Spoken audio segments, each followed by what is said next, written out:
এটা হলো রবিবারে রাধা অষ্টমীর ভিডিও। মামা শ্বশুরবাড়ির নিমন্ত্রণ ছিল, দিদি ফুলের মালা কিনছিল আর সেই ভিডিওটাই করে নিয়েছিলাম আর এখান থেকেই শুরু করেছিলাম ভিডিওটা। তারপর আমি মিষ্টির দোকানে চলে গিয়েছিলাম, কিছু মিষ্টি কিনে নিয়েছিলাম। আর দেখছো এই যে মোদক, কি ভালোই না খেতে, আমার কিন্তু একদম ভালো লাগেনি সত্যি কথা। তারপর চলে যাচ্ছিলাম মামার বাড়ি, মানে মামার বাড়ির যে রাস্তাটা প্রচুর দুপাশে সবুজ আর সবুজ, ওই রকমভাবেই আমরা যাচ্ছিলাম। আর যেহেতু এই যে মানে রাস্তাটা এতটাই খারাপ, সেই কারণে আমরা নেমে পড়েছিলাম। তারপর টোটোটা আসতে আবারও আমরা টোটোয় উঠে পড়েছিলাম। আর প্রচণ্ড রোদ বেরিয়েছিল আর খুবই গরম হচ্ছিল, হয়তো আমাদের মাঝ রাস্তায় আবারও নামিয়ে দিয়েছিল মামার বাড়ির সামনেটাই। আমরা বললাম আর যেতে হবে না, তারপর আমরা চলে গেছিলাম। যাওয়ার পর ছোটো মাইমা এসে বলল, এই তোমার ভিডিও আমি রোজ দেখি, তুমি খুব ভালো আছো আমি জানি। ব্যাস, তারপরেই মামার সাথে দেখা হয়ে গেল। এই যে রাধা গোবিন্দের ছবি, আর রাধা গোবিন্দকে দিদি গলা মালাটা পরিয়ে দিয়েছিল আর খুব সুন্দর দেখতে লাগছিল। হাতটা আমার কেঁপে গেছিলো, আমি বুঝতে পারিনি কী করে হাত কাঁপছিল। তারপর ওখান থেকে বেরিয়ে এই যে মামা কিন্তু অ্যাকচুয়ালি গান বাজনা নিয়েই থাকে, সেই যে মা সরস্বতী। আর ওই ছোটো মাইমা এসেছিলো যে রাধা কৃষ্ণের জন্য, রাধার জন্য একটা কেক অর্ডার করেছিল, সেই কেকটা দেখাচ্ছিল। আর আমি বলছিলাম আমার দিকে দেখো দেখো, আমার দিকে দেখবে, আর আমাকে বলছে, ও আমি তো ভুলেই গেছি তুমি ভিডিও করো। যাই হোক, আমার ভিডিও যে মামার খুব ভালো লাগে, আমার সেইটা অনেক ধন্যবাদ। মামা আমার ভিডিও খুব ভালোবাসে আর মামিও আমার ভিডিও খুব ভালোবাসে। আমি যেতে আমাকে বলেছিল, এই যে আমাকেই কিন্তু কথাগুলো বলছিল। যাই হোক, কেক কাটার পর আমাকে প্রসাদ দিয়ে দিয়েছিল, আর প্রসাদ তো ভোগটা কিন্তু অসাধারণ ছিল। আর দেখো এই যে মা সরস্বতী এত সুন্দর, মা সরস্বতীটা তোমাদেরকে বলে বোঝাতে পারবো না। আর আমরা সবাই একটু ছবি তুলে নিয়েছিলাম মা সরস্বতীর সামনে, আর দিদির ছবি তুলে দিচ্ছিল মিষ্টি, সেটাই আমি দেখো তোমাদের ভিডিও করে দিচ্ছিলাম।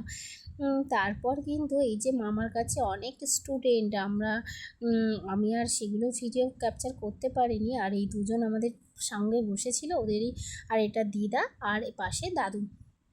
এই যে আমি দাদুকে দেখিনি, দিদাকে দেখেছিলাম, কিন্তু দিদা মারা গেছে অনেক বছরই হয়ে গেল। আর এই দেখো, এটা দিদি দেখাচ্ছিল যে দেখো এটা হচ্ছে মায়াপুর ধামের ছবি। আর তারপর চলে গেছিলাম খেতে খিচুড়ি, এইটা পুঁই শাকের তরকারি।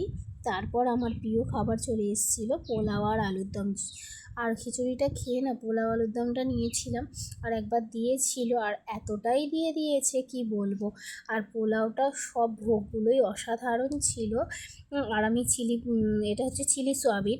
আর আমি না, সে মনে হয় জানতো যে আমি সোয়াবিন খেতে খুব ভালোবাসি, অনেকটা সোয়াবিন দিয়ে দিয়েছে। আর দেখছো লাস্টে আমি খেতেই পারিনি। যাই হোক, তারপর আমি চাটনিটা খাইনি, পায়েস পাঁপড় আর অমৃতি করেছিল, অমৃতিটা আমি খাইনি।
আর ও খুব সুন্দর গানটা করলো, আমার খুব ভালো লেগেছে, সেই জন্য আমি আর সাউন্ডটা অফ করিনি, তোমাদের শোনাবো বলে। খাওয়া দাওয়ার পর আমরা চলে এসেছিলাম মেজো মামা শ্বশুরবাড়ি দেখা করতে। সেখানে তো মামি অনেক কিছু খেতে দিয়েছিল, কিন্তু জাস্ট আমি ঘোলটাই খেয়েছি, দইয়ের ঘোল খুব সুন্দর করেছিল মামি।